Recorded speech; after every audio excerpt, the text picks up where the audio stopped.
welcome. I'm going to turn it over to Monica Hutt. My name is Sarah Squirrel, Commissioner of the Department of Mental Health. I'm going to turn it over to Monica Hutt, our interim Deputy Secretary at the Agency of Human Services, who is going to kick us off today. Great, thank you so much, Sarah. You're welcome. Welcome, everybody. It is absolutely my honor to work for an administration that is willing to have these incredibly difficult and challenging conversations. So I'm grateful to be here today. I think people know that this is a challenging topic to have conversations about, but so critically important that we do have the conversations. In 2018, we lost 118 Vermonters to death by suicide, and I know that this administration feels like that was 118 too many Vermonters to lose to this. So we are happy to be part of this conversation, happy to be able to join you all here, and it is my great pleasure to introduce to you Governor Scott to kick us off.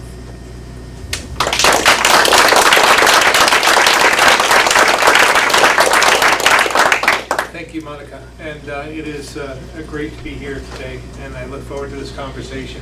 Tough conversation, I understand, but we've all been affected in some way.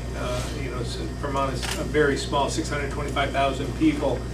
We're all involved in our community, so we all have family and friends and who have been affected by this. So again, I look forward to having some answers, some at least highlighting the issues and what we can do and what this might spur in the future. This is part of our, you see a number of our cabinet members, extended cabinet members here today in this room, and we have others that are surrounding the county.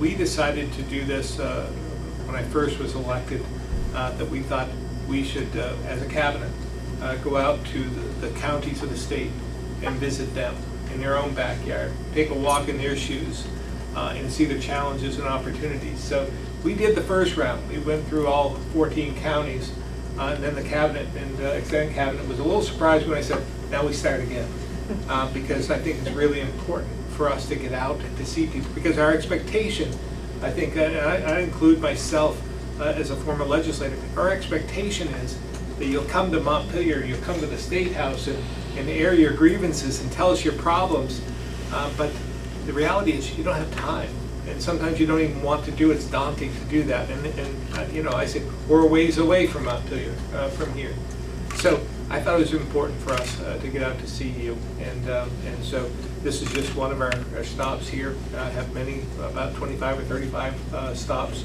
that we're collectively making as a cabinet throughout the county. So we learn something new every single time we do this, and I'm looking forward to hearing from you today. So thank you all to the panelists as well to add your expertise, and I see there's really a lot of expertise and professionalism right here in this room. So again, we're in good hands. So thank you very much. Great. Thank you, Governor Scott. I want to thank you, the cabinet, the extended cabinet, and other members of the community and United Counseling Services for hosting us today. Thank you, Lorna, to you and your team for having us here today. And as we know, our brave little state of Vermont has long held up the value of taking care of our most vulnerable Vermonters. It is what makes us the great state that we are. Yet we continue to grapple with the impact of suicide in our state. And the loss of life by suicide has incredible ripple effects through our families, communities, increasing risk for all of those who are touched by the loss, which is why we need to double down on our commitment to suicide prevention in Vermont, and why we are so fortunate here today to have a panel of experts to share their thinking, their stories, and solutions and ideas. So I'm going to take a moment and just introduce our panelists to everyone. Please, in the back of the room, let me know if you're having trouble hearing us up here. We don't have microphones, but we're happy to try to project to the best of our ability. So first, I'd like to introduce Carrie Goodwin. Carrie is a family nurse practitioner at Southern Vermont Medical Center and mother of Charles Goodwin, who lost his life to suicide in November of 2017. We're very grateful for you to be here today and to your husband for being here today to join us in this conversation. Dr. Alia Reed is the Medical Director and Director of Crisis Services at UCS since 2015. She retired as Professor Emerita from the University of New Mexico in 2014. She's a Fellow of the American Neuropsychiatric Association and believes in a holistic approach to everyone's wellness. Thank you for being here today. Dr. Joellen Torello, good morning, is the director of the Vermont Suicide Prevention Center, a public-private partnership for the Center for Health and Learning at the Department of Mental Health, created to ensure sustainability for suicide prevention. Dr. Torello created You Matter Suicide Prevention, designated as a national best practice program. She is a state and nationally licensed health educator, trainer, author, program developer, and administrator. And Allison Crump, who is the Director of Quality and Accountability at the Department of Mental Health and serves as the State Suicide Prevention Resource Coordinator. Allison spent many years working in mental health crisis and as a clinician in rural Vermont, assessing and treating children and young adults for suicidality before moving into a role at the Department of Mental Health. So thank you all very much for being here today. So I'm going to move into our questions, and I think Allison and Joellen, the first question I'll direct towards both of you. I'll sit down, but if folks need me to project by standing up, I can certainly do that.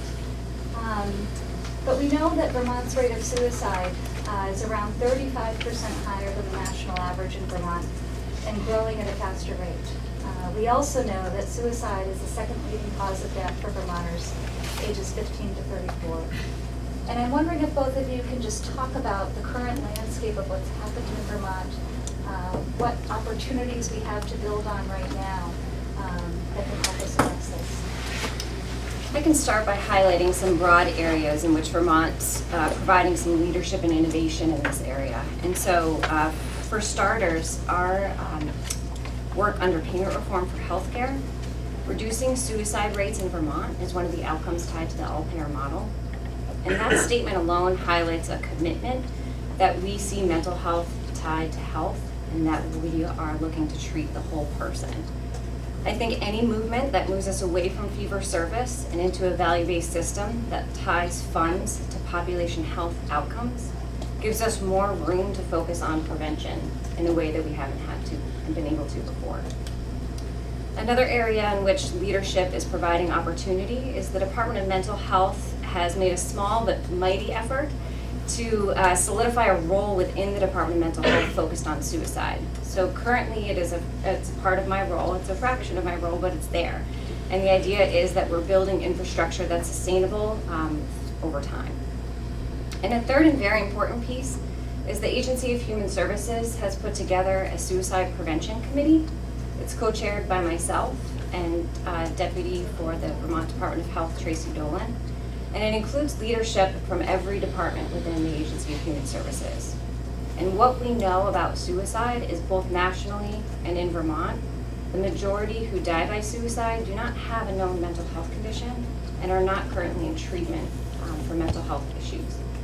And so by making this not just a Department of Mental Health issue, but working together with the Department of Health and bringing in along leaders from other departments, we're acknowledging that. We're building awareness about that, and we're working together on an approach to address this issue holistically. And there are other steps that we do through our partnership with the Center for Health and Learning, so I will let Joellen speak to that. Thank you. So we've been actively working on suicide prevention in Vermont for about 10 years. Since 2 federal grants were obtained successively, those ended in 2015. During the latter parts of those federal grant periods, we developed a public-private partnership with the Agency of Human Services, which has become known as the Vermont Suicide Prevention Center. And we build out projects with community partners. About 50% of the allocation comes from the Department of Mental Health. We have a suicide prevention coalition in the state that has been active for 10 years and generally has between 40 or 45 members attend each meeting quarterly. At those meetings, we discuss pertinent topics, emerging trends, best practices, evidence-based practices, and we always use the coalition to provide input into all of the activities we do. And there is a large voice there from people with lived experience of suicide loss or suicide attempts. The coalition developed the Vermont Suicide Prevention Platform, which was published in 2015. It's built to the National Strategy for Suicide Prevention. It's very much a broad public health approach and requires cross-sector participation in the suicide prevention activities. Goal number 7 relates to building out an evidence-based pathway to care in healthcare, and I'm going to speak briefly about that. Also, in terms of infrastructure, I don't want to underemphasize the importance of having somebody with designated responsibility, even though it is a very small part of the overall position at the Department of Mental Health. That was actually only created about a year or 2 ago, and it makes a very big difference to have designated leadership and staff in the departments working on this issue. We also are very pleased with the activation of the Suicide Prevention Leadership Team at the Agency of Human Services.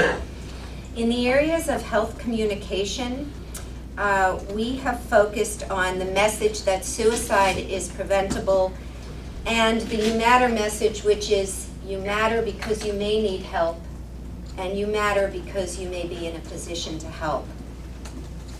Like many other health conditions, suicide is generally preventable.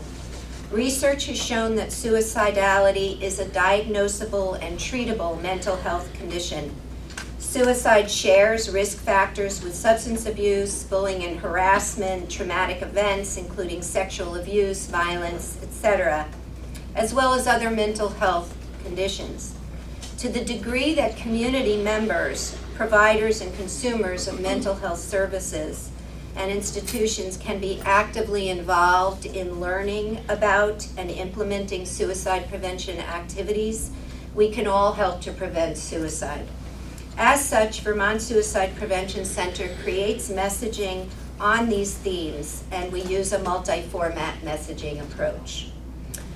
We have conducted public information and outreach whenever possible. The Vermont Suicide Prevention Center website, all supported by a small allocation from the Department of Mental Health, has had 19,000 page views in 2018. The Vermont Crisis Text Line website had 92% new visitors and a 15% increase between 2017 and 2019, with 5,000 page views in 2018. And 700 people are actively following the Vermont Suicide Prevention Center Facebook page, which you can like if you search for it. In the area of health policy, research and report dissemination on best practices and evidence-based practices is really a priority. Lethal means restriction and firearms, leading to the development of the Gun Shop Project to work with gun shop owners in Vermont. We worked with community members, legislators, and the Agency of Transportation to successfully mitigate the Quechee Bridge, an effort that occurred over 5 years and was very emotional and ultimately successful. Worked with legislators to develop and pass H-184, requiring the Agency of Human Service to collect, analyze data, and present recommendations to the legislature, which Tracy and Allison have been actively working on in the preceding months to this event.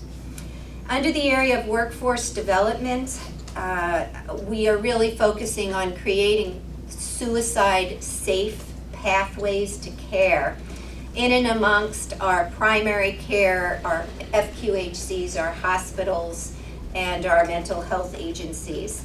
1,140 people were trained in suicide prevention by VTSPC in 2018. We worked with 135 schools in Vermont over the past 9 years to train school teams to create prevention-prepared communities, which includes training protocols with mental health agencies at the table, suicide prevention and postvention, and the implementation of a high school curriculum called the Lifelines. We've trained 28 You Matter community level trainers so that we can do community education, which is called gatekeeper training, and we've left a gatekeeper card, wallet card for you. Basically, everyone needs to feel comfortable talking about suicide, understanding it is not triggering to do so. In fact, it opens a portal of conversation, recognizing warning signs and knowing what to say and do to get somebody to help. We've trained 200 participants in UMatter for schools and communities, professionals, law enforcement, social service agents, funeral directors, and faith leaders. We engaged 3 designated agencies as pilot sites for implementation of zero suicide, and 6 more are about to undertake the work. We developed the Vermont Zero Suicide Initiative, which you all have an overview of in front of you, which promotes evidence-based principles and practices for creating suicide-safe pathways to care and healthcare, and provided leadership and clinical training for 24 healthcare organizations, including Blue Cross Blue Shield of Vermont, One Care Vermont, the Vermont Blueprint for Health, UVM Medical Center, and Vermont Independent Providers. And finally, in 2019, we offered a series of 6 zero suicide webinars, leading to a 2-day zero suicide practice institute with more than 100 people and 25 healthcare organizations participating. In the past years, we have offered institutes and annual symposium to more than 1,000 people. Thank you, Dr. Torello. Thank you, Allison, for your comments. And Christy, I apologize, I neglected to introduce you. So I want to introduce Christy Cross, another one of our panelists. She's actually the director of the Bennington Blueprint at Southwestern Vermont Medical Center, overseeing the Blueprint for Health program in the Bennington Health Service area. She is a Bennington native and has a doctorate degree in nursing with a specialized focus in healthcare systems leadership and rural population health. So thank you for being here today. And just to add, I've had the pleasure of working with this group behind the scenes to prepare for today, and just very impassioned, and thank you again for being here today to share your good thinking. So one of the things that we know, which is a key to mental health services broadly, but also key to suicide prevention, is ensuring that we have the right care available for the right person at the right time. And I'm wondering, Carrie, if you could share a little bit about what are some of the barriers that you experienced as a family in accessing care? What are some of the strategies that you would suggest that we as Vermont could employ to ensure that Vermonters at risk of suicide get the care they need when they need it? Okay. Thank you for allowing me to speak, this opportunity to help with identifying and helping people with mental illness in the state of Vermont. One of the, our son, as you know, has or died of suicide 2 years ago. And one of there are some things that I would just like to bullet that I think that we can improve on. I think we're doing a really great job in a lot of areas, but some areas that we can really sharpen our skills with. One being screening in the emergency room. It's typically are you suicidal or are you a harm to others? And if both of those are no, it doesn't then follow with admission. We brought our son to the emergency room probably 4 or 5 times, and he knew to answer, no, I'm not suicidal, no, I'm not a harm to others, and that was just a discharge. And back out into the community and trying to work with that. So a little bit more in-depth screening tool in the emergency rooms for better admission into a hospital. Because it's just not really that black and white when you're talking about admission and needing for further treatment. The next thing I'd like to bring up is waiting for a bed in the emergency room untreated. There are not enough beds in the state of Vermont to handle the people that are in crisis. Our son waited 2 weeks in the emergency room, untreated, without any medication, until we could finally get him into bed. And that was with us working tirelessly, calling everybody in the state of Vermont to try and get him into a bed. So we definitely need more beds. I think we have to work on the police training in crisis. They are called to the house when a child or an adult is in crisis, and they need to be able to de-escalate the situation and compassion in that situation. I also think the step-down community home, after a patient is in the hospital, needs to be a little bit more effective, and you need to have more of them. Because I do think that, there is a backup. So if we don't have enough of the step down into the community, which is where that big transition occurs, then the patients are left in the hospital, which backs up our beds. So really trying to get patients out of the hospital into really good, strong community homes is so vital. And in those community homes, more effective treatment needs to occur there.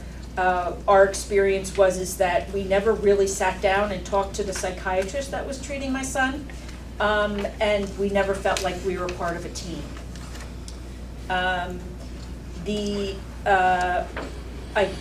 When Charlie was discharged from that and came into the community, United Counseling was the first time that we felt like we were a team. There was many people working to help Charlie. The other thing I'd like to bring up is schools.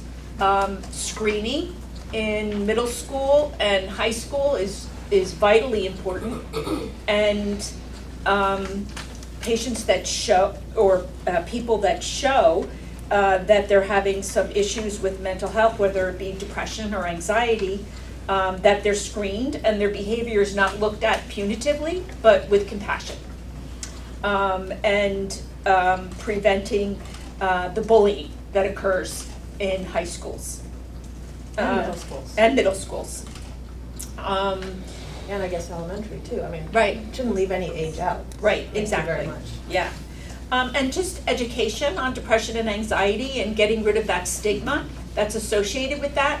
It's okay to have depression, it's okay to have anxiety, and kids need to know that it's okay and that they can reach out to have people help them in the school system or wherever to get through a crisis. And lastly, I believe that insurance companies should not deny death benefits to somebody that's died of suicide. Mental illness is a disease. It is not something anybody wants. It is a disease, and it should be treated that way. Cancer is not denied for death benefit, and neither should mental illness. That's true. Thank you. Thank you, Carrie. I think Carrie really has articulated some of the gaps in our system, some of the challenges that we face in terms of appropriate access to care. We're all grappling with long wait times in emergency departments, and we all find that unacceptable. And so we have an opportunity right now to work as a system to build that capacity. And Carrie, as you so beautifully articulated, that's the continuum of care. It's promotion, it's prevention, it's inpatient, and it's ensuring that we have the community capacity so that once you're ready to transition from a higher level of care and inpatient facility, that we have the appropriate residential capacity as well. So thank you, Carrie, for your comments. But part Dr. of what- Reeve, I'm wondering if you could. Yes, I Very passionate. But Dr. Reeve, if you would like to add a little bit. Yeah, and I'll Wonderful. try to stay under 8 minutes, because we all could talk 2 hours on every single point, as you know. We don't need to, and you guys all know a lot of this too. But one of the things that you and Joellen have highlighted is that this is a combination of a disease or mental health and not a disease and not an illness. So not everybody who is suicidal is necessarily depressed at that time or even meets criteria for taking medication for depression. In other words, you can feel trapped, you can lose sight of hope, you can feel devalued. That's where, for example, bullying comes in. There is no anti-bullying drug, right? That is a social fabric of connection and safety. That is what is the biggest anti-suicide action we can take. And so all of these points should not be taken in isolation. It's not when you're sick, you go in the hospital and then you need a special place and we will still not talk to you because you're in the special place and you have that invisible mental health thing. And then when you come home, then we can talk to you. No, you should be part of our community all along so that you're getting the extra supports in order to be able to function as fully as you can. And I think we have to keep coming back and back to that.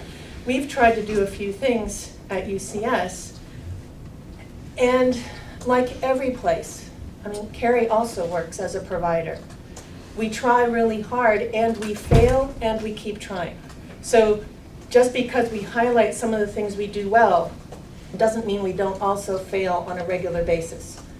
What we try to do is learn and not repeat the same mistakes. And we count on the way you talked about the survivor and other participants giving input into everything you're doing.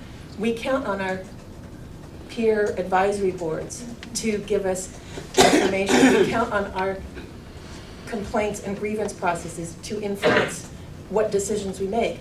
Out of that, we have emergency services, we have family emergency services that deal with families and kids in school and go and do assessments in school, do assessments at a residential for young women that lives in Bennington, located in Bennington. We do training for mental health first aid. We do have school-based clinicians. We do have a new psychiatric urgent care for kids, or PUC, that we've started so that they can, during the day, have access to additional supports. Is it enough? No. It's a start in its pieces. None of it can work alone. I'll just stop because I could go on too long. Thank you. Well, thank you for your comments, and I think that, given the complexity of this issue and the urgency of it, I think we'd all agree that no single group or approach is going to solve it. It really does require a collective answer, the collective work on behalf of us as providers, our community members, our schools really coming together. And then, Dr. Reeve, I think you were getting at what really are kind of the relational aspects of this and the connectedness between us that is so important, particularly to support our young people. And we know that life stressors, relationship strain, divorce, bullying, loss of employment, these can all be triggers for suicidal thoughts and behaviors. And I'm wondering, Carrie, if you could reflect a little bit on, what do you think what's the role of developing that social and community connection to help build resiliency and prevention work, and how can we bolster some of those protective factors, in our communities and in our schools? I think, again, going back into at the grammar school and high school level is more about bullying because of that is a big trigger, as Alia has mentioned, for that isolation that happens with, with people that have mental illness, and somehow creating maybe a buddy system in the school system, but I really think very strongly education and really breaking down the stigma of the depression and anxiety, and that some of this is very treatable and that they're not alone. I think speaking as a provider, I think most of my patients think they're the only ones that have anxiety. They're the only ones that are going through depression. They're the only ones that are having anxiety attacks, and they think there's something terribly wrong with them.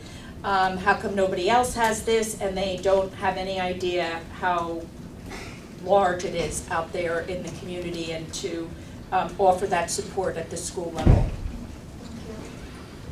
Dr. Torella, what would you add to that? Sure.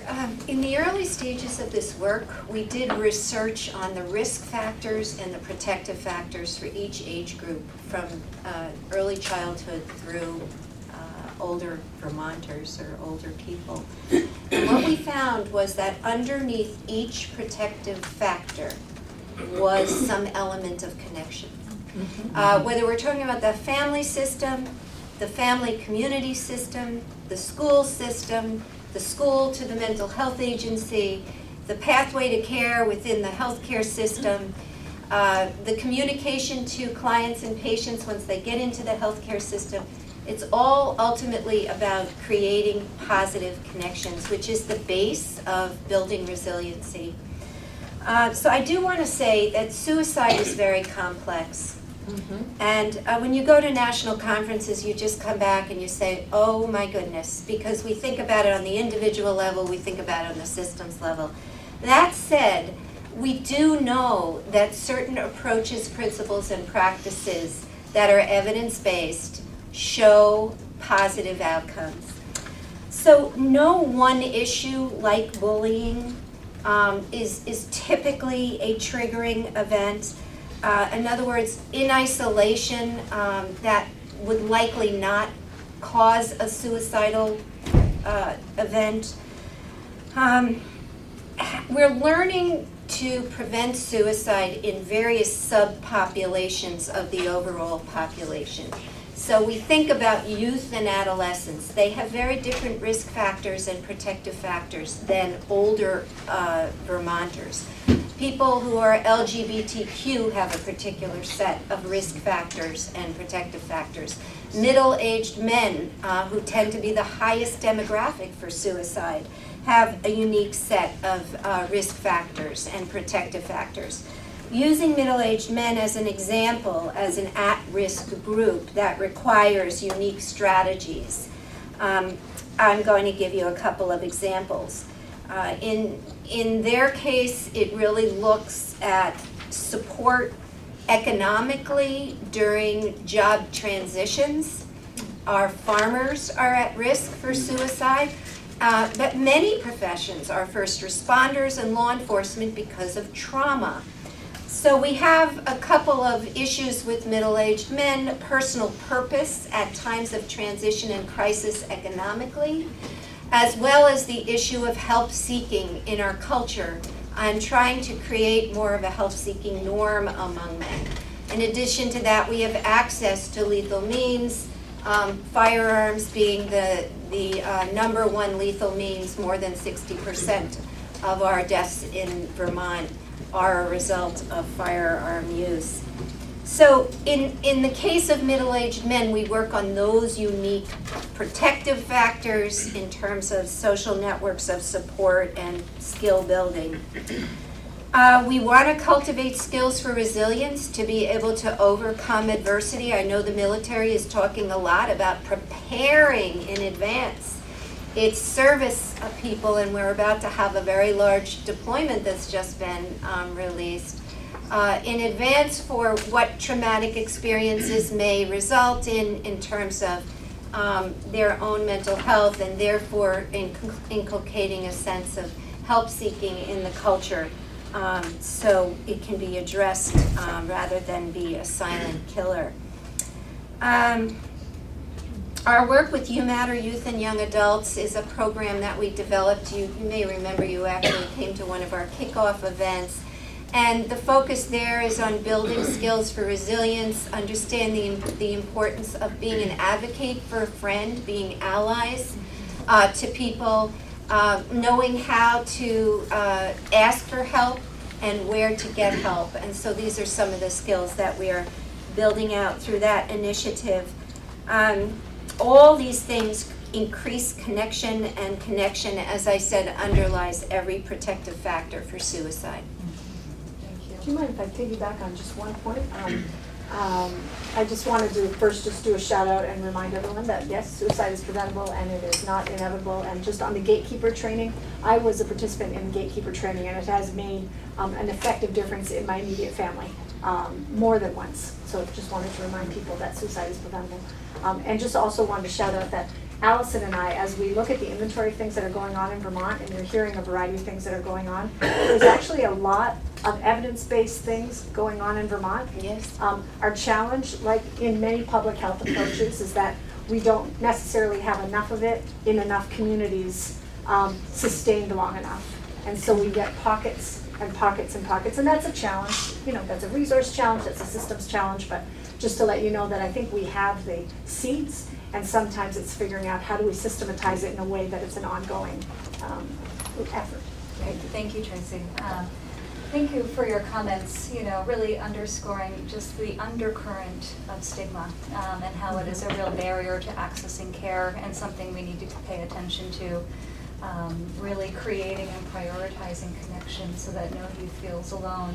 And then to your good points that we actually have an opportunity in Vermont. We are small enough, we can get our arms around most people in our state and can bring things to scale in a meaningful way to impact these social problems that we're facing. And I guess, Carrie, I know for you and your family, there were some gaps in terms of what we would hope were effective transitions, that maybe weren't effective transitions as your son was kind of moving through areas of care. And we as providers and community partners are really interested in ensuring that those transitions are smooth and seamless, that you as a family member feel informed and connected to your treatment providers. And I'm wondering if you could share a little bit about, you know, what was the gap that you experienced? And then you also reflected on there was a moment where things kind of came together for you and your family, and what did that look like so we can build off of that strength?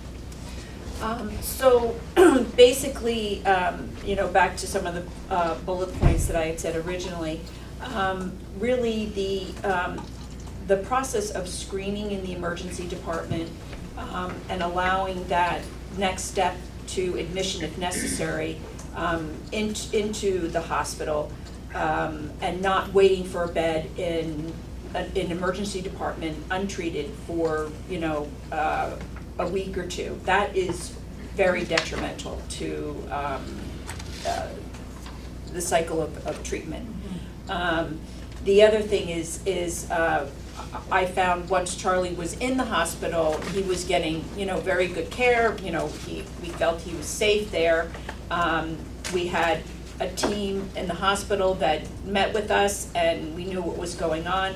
The step-down community home was difficult for us because we never really met with the psychiatrist at all, and we didn't really meet with a lot of the counselors there. It seemed like when we went there to visit him, they weren't around or we couldn't get a hold of them.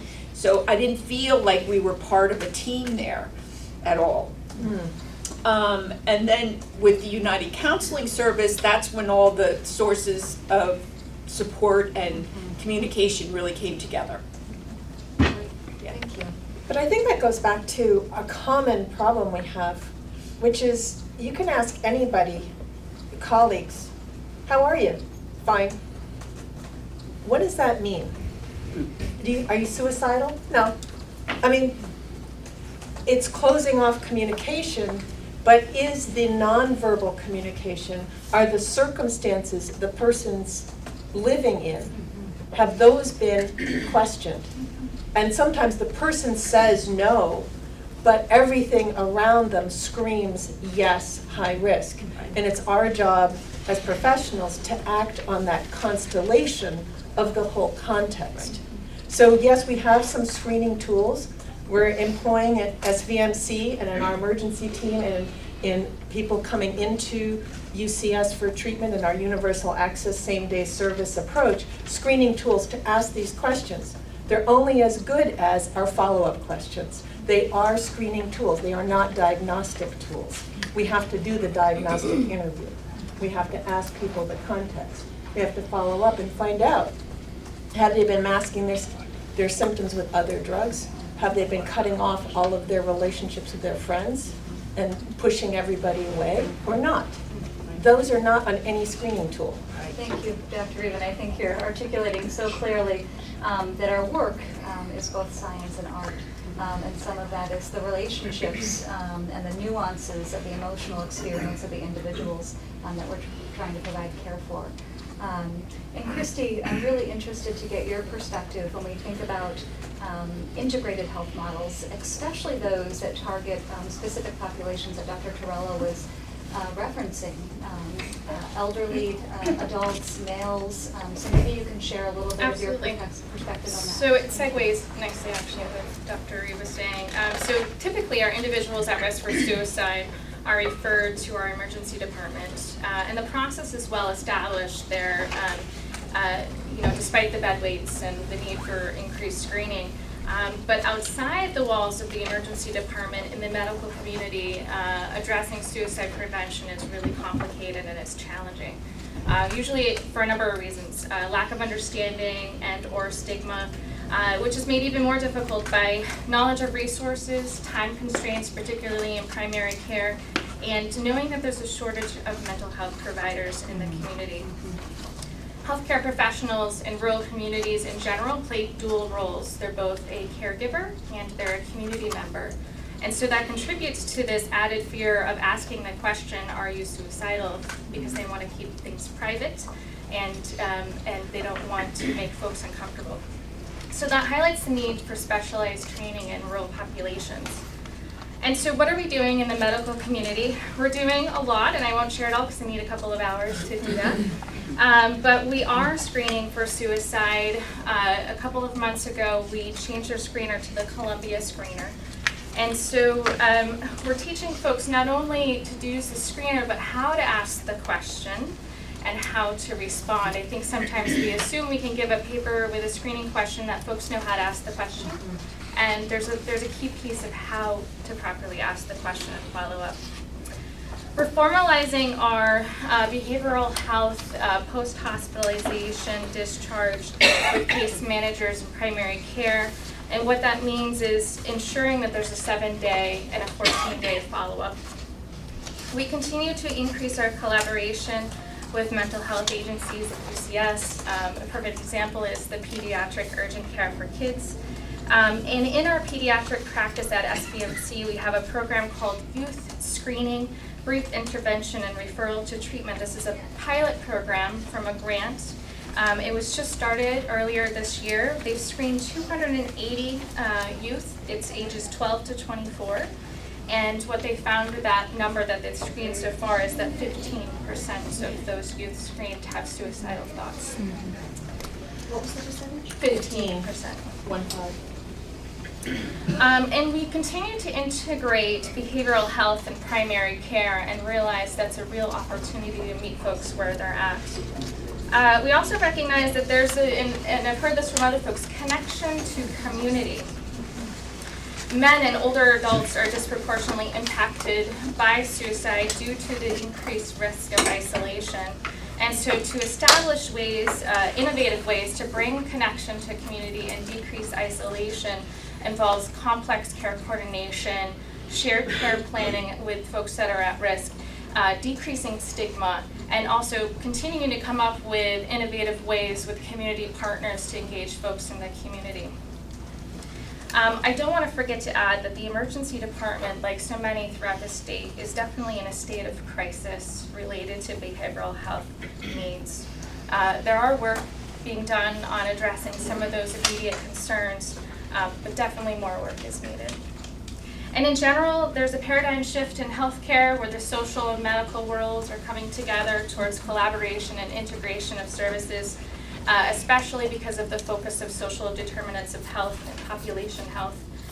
There's great momentum in Bennington for impactful change related to mental health and suicide prevention, but I would encourage efforts towards building our workforce, changing reimbursement, and continuing these innovative and collaborative changes.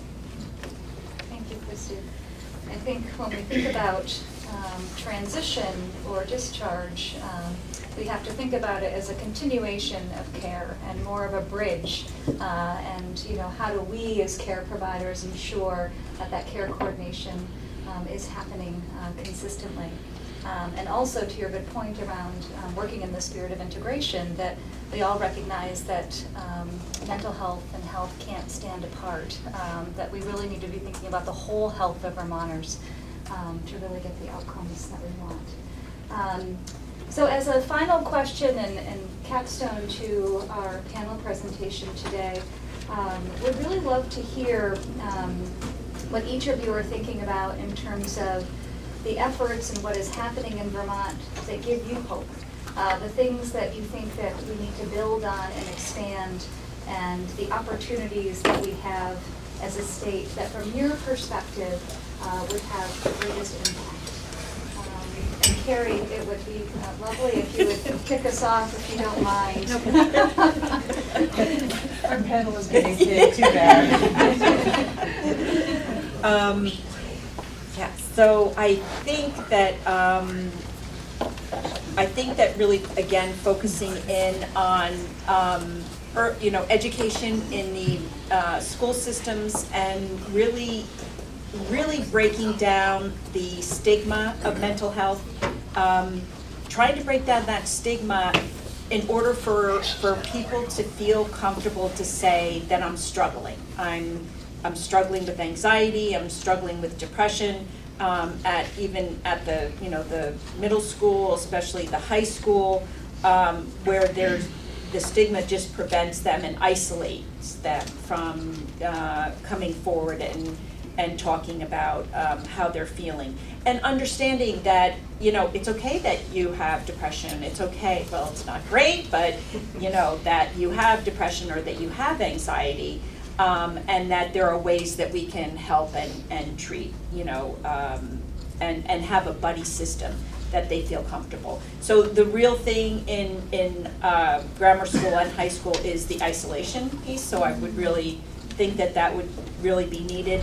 And also, also focusing too on the training of police. There's a couple of towns that are actually bringing out mental health crisis counselors with them when they're called to the home. I think when somebody is in a crisis and is not acting well, they will call 911, and that is the first person that arrives. Are the police, and them being trained or having someone with them trained to de-escalate the situation, show compassion, and not have it be a criminal situation, but a mental health crisis situation. Taking out the criminal aspect of that is, I think, would be really helpful. And that's pretty much it as far as those are the big pieces. Christy, what are your thoughts? So my answer is pretty quick. Some in the medical community are afraid to ask the question, are you suicidal? Whether that fear is, I don't know how to ask the question, I don't know what to do with the information I receive after I ask that question, and even legal risk and risk to medical licensure. And so in order to have zero suicide, we must have zero fear to ask that question. And can I just add a little bit to that? I do ask my patients if they're suicidal. They're afraid to answer that question with yes, because they don't want to go into the hospital. They don't want to be admitted. So they learn the right answers to the questions that are asked to prevent that from happening. And I think, again, back to the better screening tools, looking at the whole picture, a simple question of, are you suicidal? No. There's so much more to that. And I think you can back that up as I can. That it's just not that black and white. And when somebody is in the mental health system, they know how to answer the questions to prevent the next step from happening, whether it be emergency room admission against their will, that kind of thing. They know how to answer that, and they will not answer it honestly if that's the next step. Dr. Reed. Right, and we have 3 hours?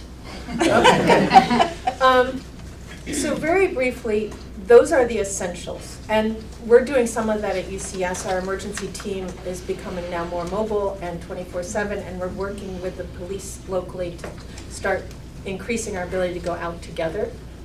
If they call us to come, we will come with them.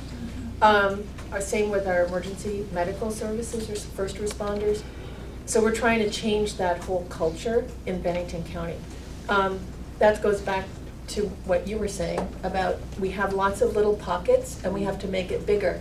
And it's not keeping it a health diagnosis. In fact, part of what you're talking about, Carrie, is not having stigma by not labeling. It's part of the condition. If you have a broken leg, doesn't mean you never get to play soccer or football again. You have to get it to heal, and often your bone will be stronger, but you only if you take the time to heal. So if you don't take the time, if you don't take the preventative measures, if you don't build the relationships, you don't heal, and you compound the isolation. I would take issue, Christy, with saying no fear to ask the question. What I think we should do is ask the question even though we are afraid. We will be afraid of many things, and as a physician, I can't tell you the number of times I've been scared. Whether it's doing a code, whether it's choosing the antipsychotic for somebody, whether it's choosing not to put a medication because that's the pressure, but I don't actually think it's going to help somebody. So you have to sit at that edge where you are uncertain, where you do have fear, but not be paralyzed by it and not avoid it. You have to be willing to confront, and you can confront with the person.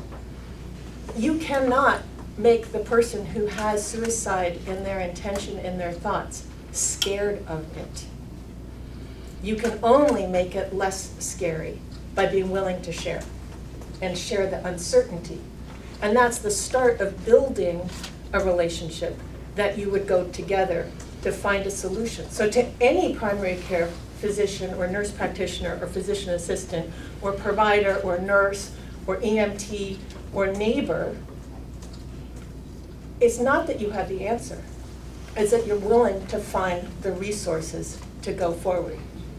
Because we can have a system, we can build a bridge across the river, but we don't necessarily have gas in the car, and we don't necessarily have a reason to cross.